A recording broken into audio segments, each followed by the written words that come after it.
This is the TD Fitness Podcast with Coach T, episode number 28.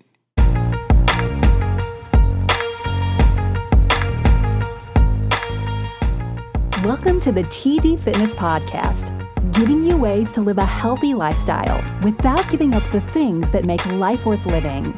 And now your host, certified health coach and personal trainer, Coach T.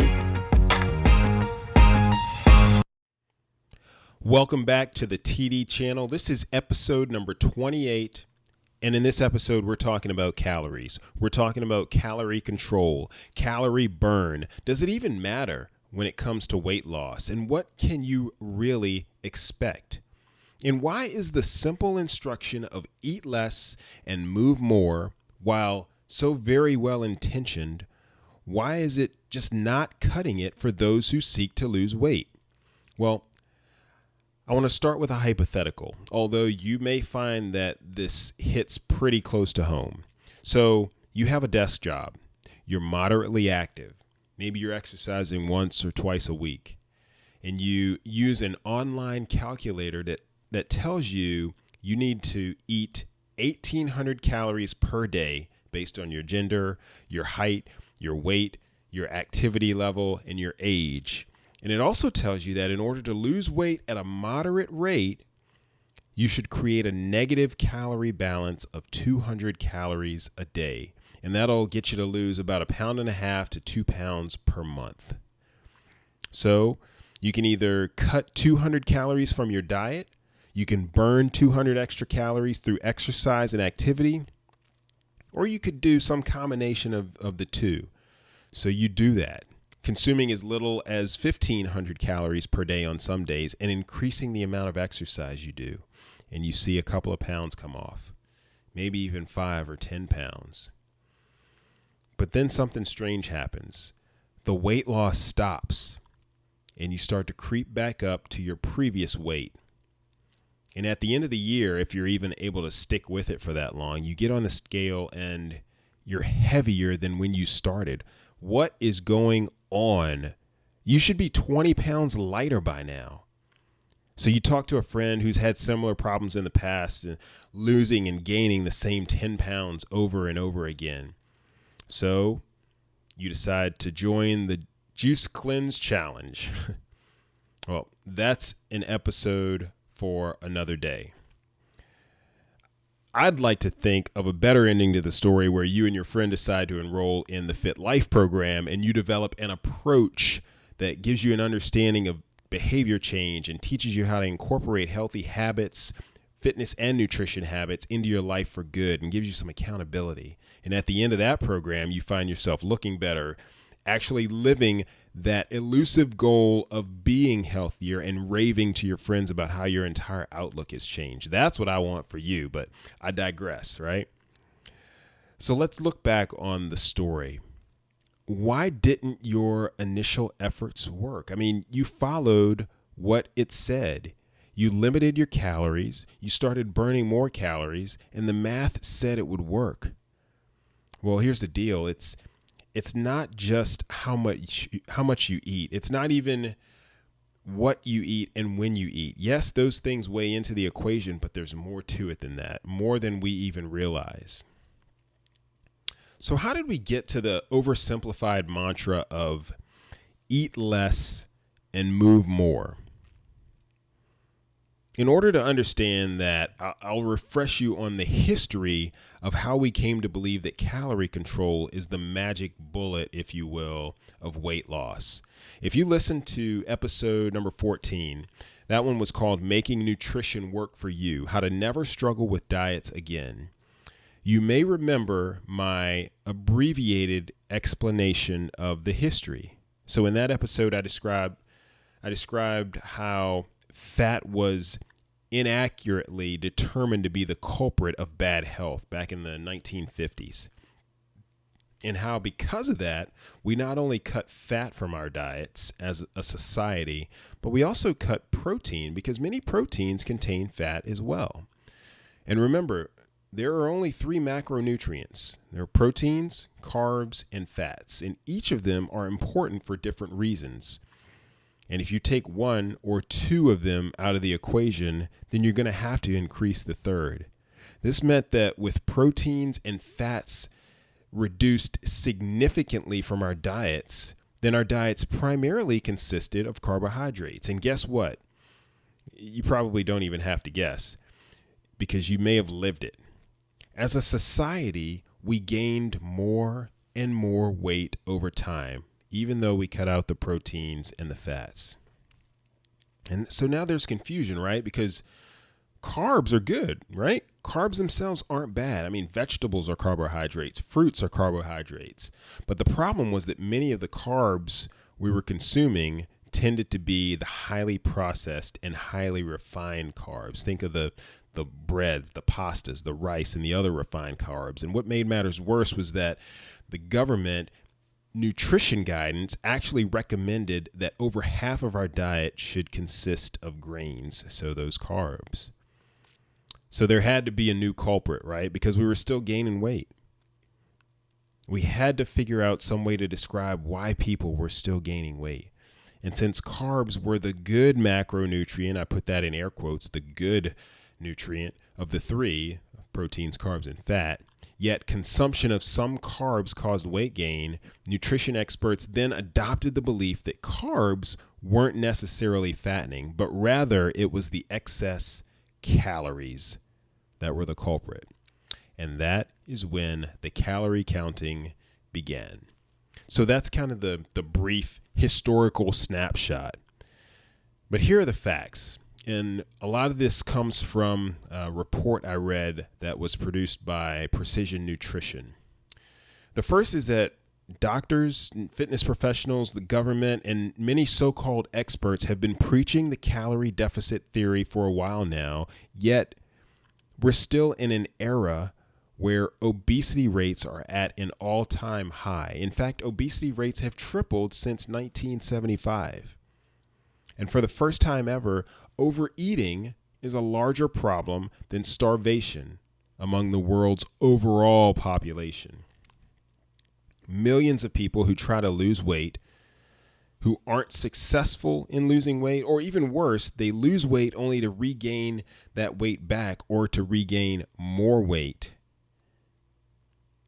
It's so prevalent. And in 2013, the American Medical Association actually declared obesity as a disease requiring treatment. That's how prevalent it is.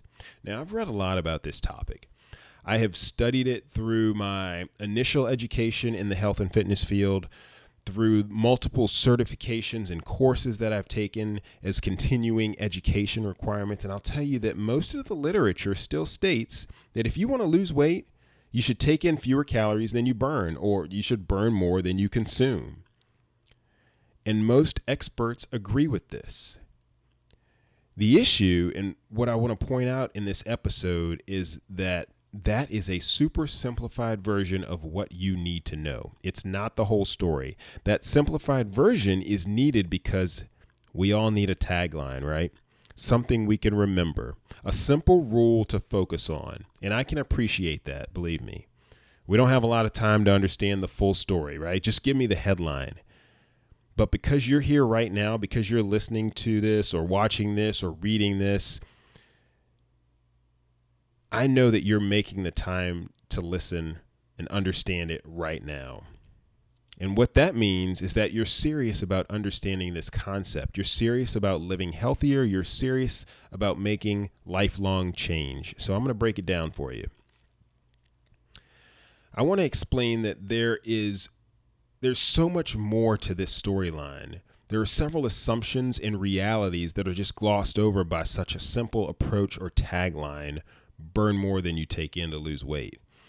And this helps to it helps to explain the dilemma in the initial story I told, the one about you, and how the calorie math just didn't add up in your weight loss efforts. So here's the reality. The numbers don't add up.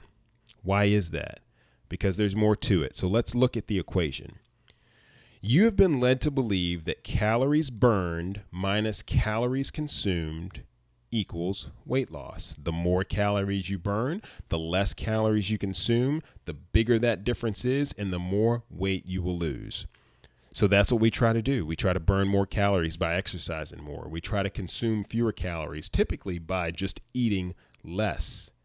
But let's look at what actually goes into each part of that equation. Let's start with the calories burned. It's not just more exercise. First of all, calories burned varies greatly from one person to the next. If you think back to the online calculator in the initial story, the calculator that you use to determine how many calories you should consume each day to lose weight, there's several variables that go into that, right? Your height, your weight, your age, your gender, how much you exercise, your activity level. It's highly variable. And even for two people with the exact same inputs to those variables, calorie burn can be very different.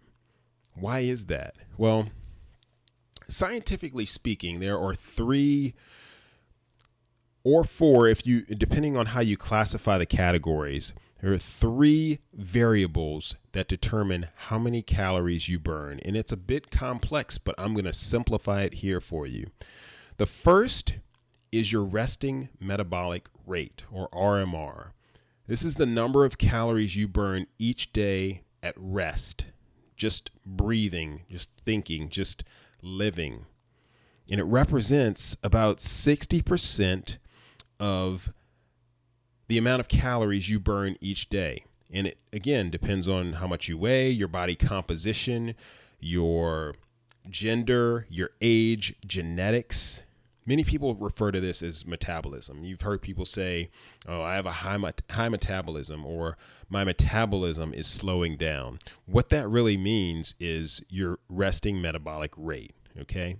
And going back to the variables that I just mentioned, a bigger individual in general has a higher resting metabolic rate. So the bigger you are, the more calories you burn just to sustain life. There are more metabolic functions and activities that have to occur in your body. That's why men, generally speaking, burn more calories than women, because we weigh more, and again, generally speaking, we have more muscle mass, okay? But here's the thing.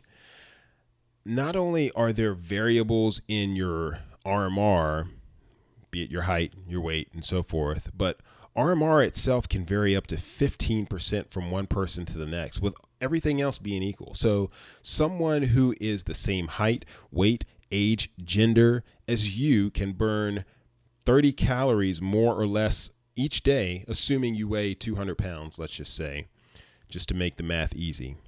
So people are different. And it's a function of genes. It's a function of genetics, how much sleep you get. Even menstrual cycles can increase or affect your calorie burn.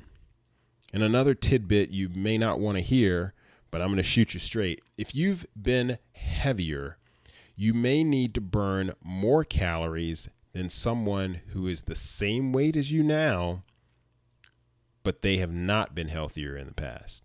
So if you want to lose weight, and let's say you weigh 250 pounds, but you're down from 300 or so, another 250 pound individual who's never weighed more than that doesn't necessarily, they don't have to work as hard to lose that weight. You may. Your weight history is a factor, in other words. So again, RMR makes up about 60% of your total daily energy expenditure.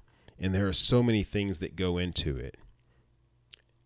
But you can't directly change your metabolism, right? You can't directly change your resting metabolic rate. The second thing, though, the second big category that goes into how many calories you burn is the amount of physical activity you do. And physical activity is something you can control. In fact, it's the most variable in that part of the equation, because you can control how much physical activity you take part in.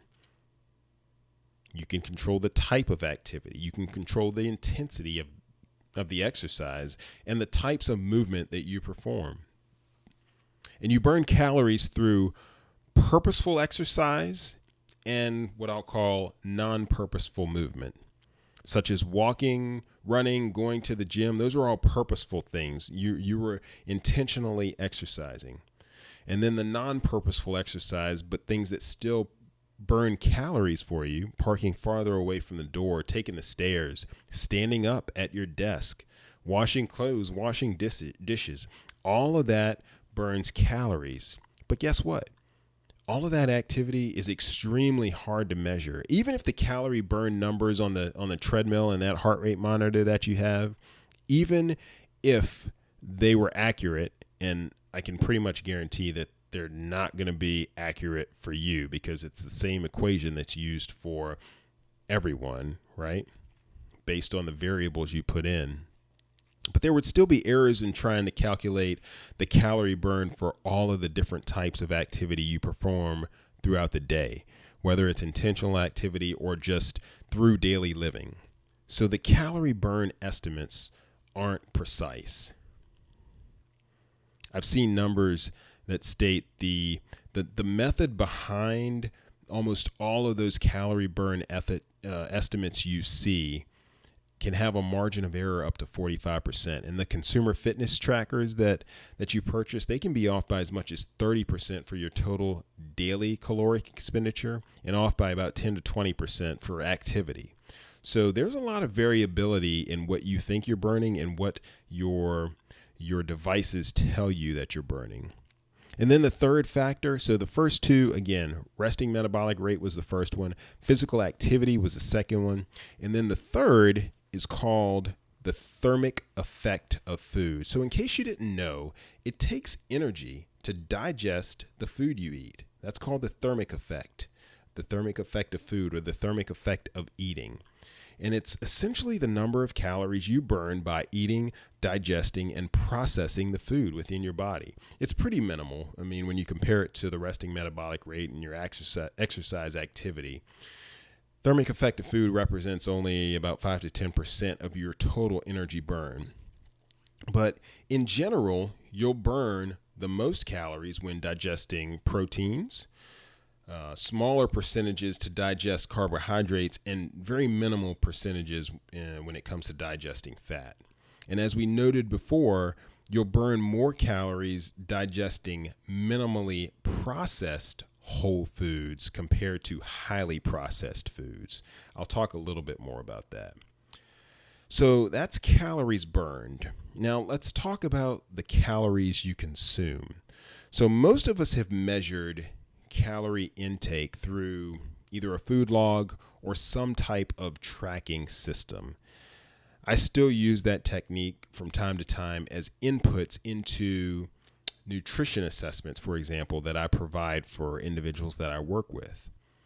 But calories in is a trickier number than you think, for a couple of big reasons. The first is that the number of calories in a meal doesn't necessarily match the number of calories on the food labels or on the menu. The calorie counts are not precise. In fact, the FDA permits inaccuracies of up to 20%. So that means that 150 calories could actually mean anywhere between 100 and 120 and 180 calories.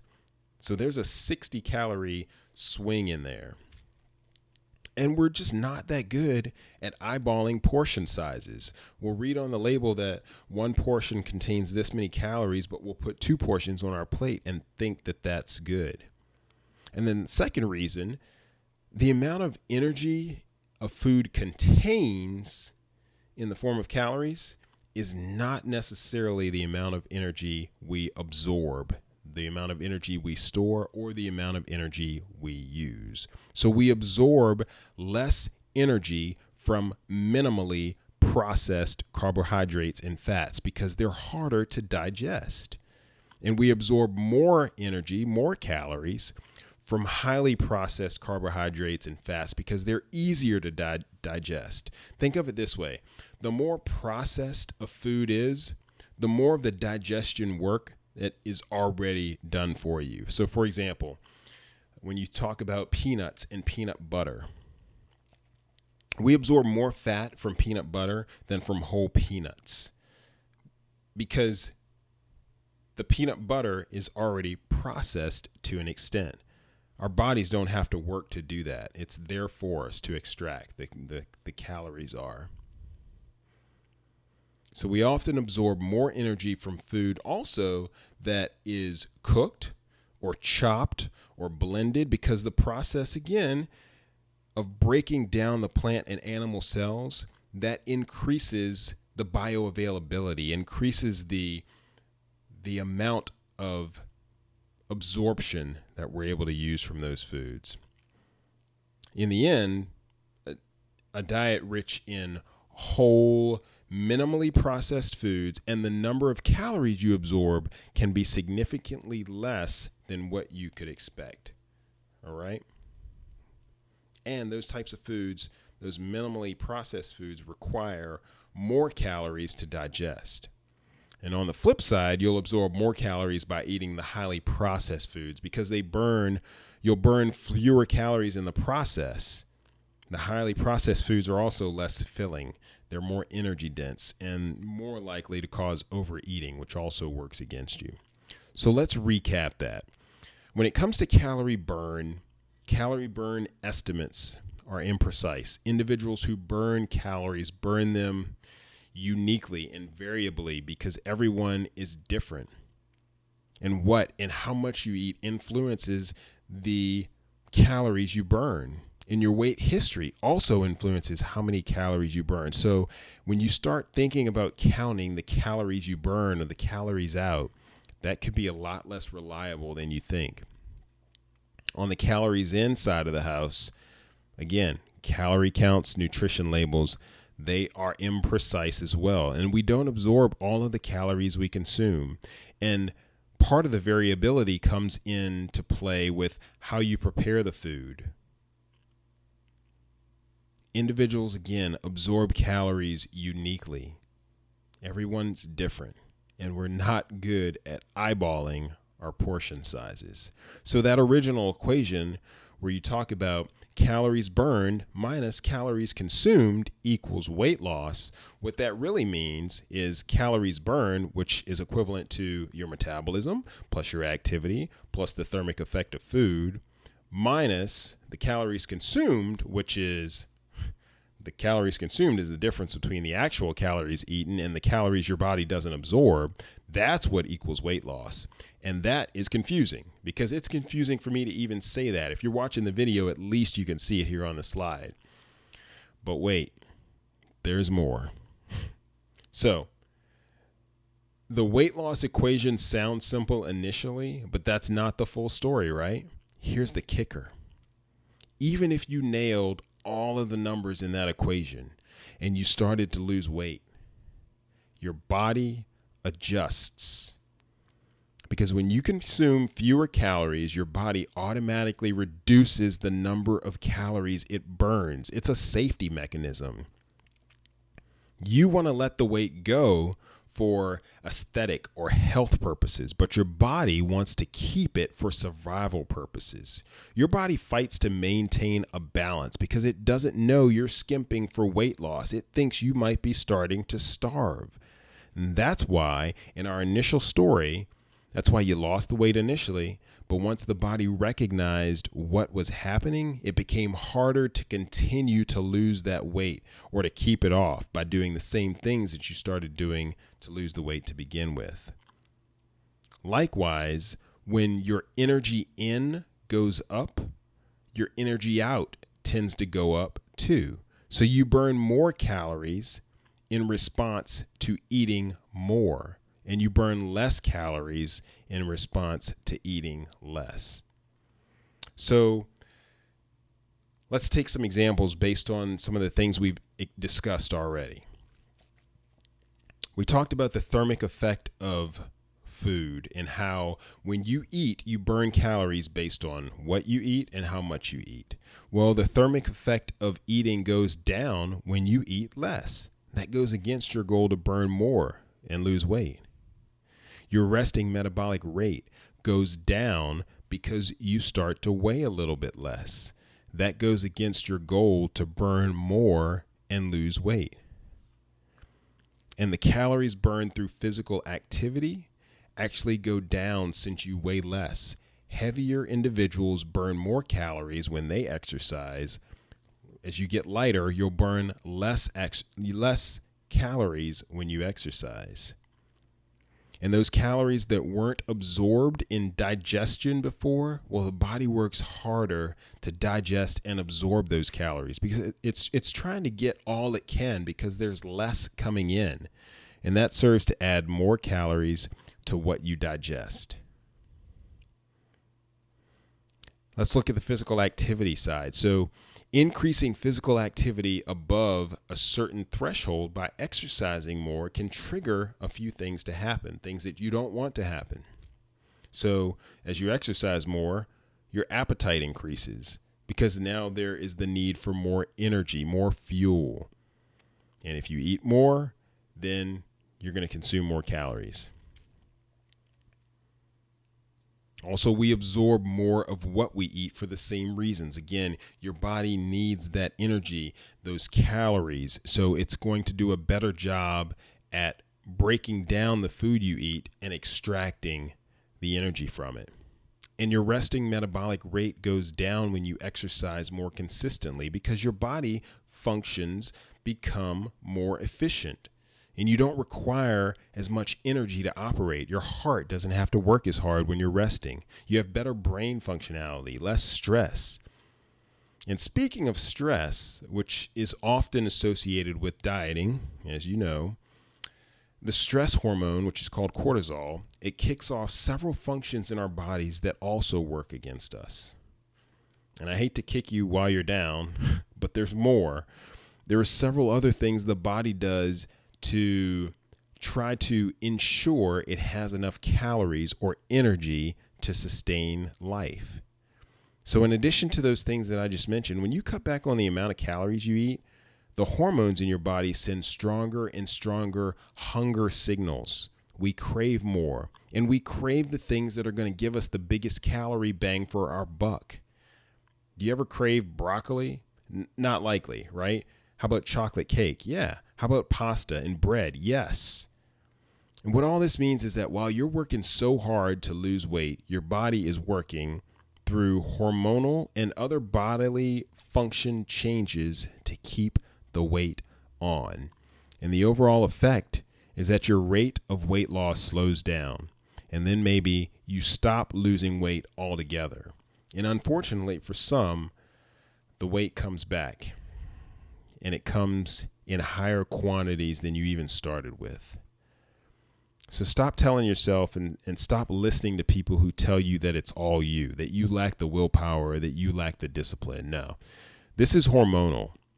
And that's next week's episode. It's all about metabolism, about hormones, and the concept of the body's set point weight, which is the body's resistance to change the weight it's become accustomed to. It's science, guys. So where does that leave us?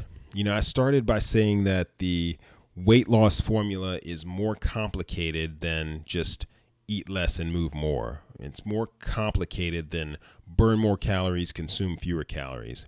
And now we can understand why. But the reasons why we continue to hear this simple message is because, well, it's simple. It's easy to remember. And we want simplicity. Honestly, reducing calories can be a good place to start for some. And exercise, more movement, is good for you. So yes, eat less, but take that to mean don't overeat and consume quality foods that are higher in nutrients and lower in calories. And yes, by all means, move more. Movement is good. It's good for you. Just know that when it comes to burning calories, exercise alone is not going to get you there. I go deeper into this concept in episode number 13, which is called The Surprising Truth About Exercise for Weight Loss, what exercise doesn't do and what it's good for you. So check out that episode. How much you can lose or gain will depend on a lot of different things, much of which you just simply can't control, and a lot of it that you'll never even know about. And the other unfair part is that change is very hard for some people. and it's very easy for other people. But the shining light at the end of the tunnel, the shining light through all of this, is that change is possible for everyone. Now, I started this episode with a story, and I think I'll finish with another quick story. But this one is not just based on real life. It actually happened. I'm going to title this The Sandcastle and the Snowman. What in the world does that mean? So a few months ago, our family traveled to Hawaii. And one of the things that our daughters, particularly our oldest daughter, who's age 5, one of the things she liked to do most was spend time on the beach, playing in the water and playing in the sand. And I would help her gather piles of sand using the buckets to scrape it from around the area so she could mold that sand into the masterpiece that she had in her mind. Fast forward a few months to last week, where in our area we got about 4 or 5 inches of snow in one day. So school was canceled. Most of the businesses were closed, including the offices where I work. So what better time to go out and build a snowman? Well, both my wife and I started scraping the surrounding area for snow, creating a big cone-shaped mound.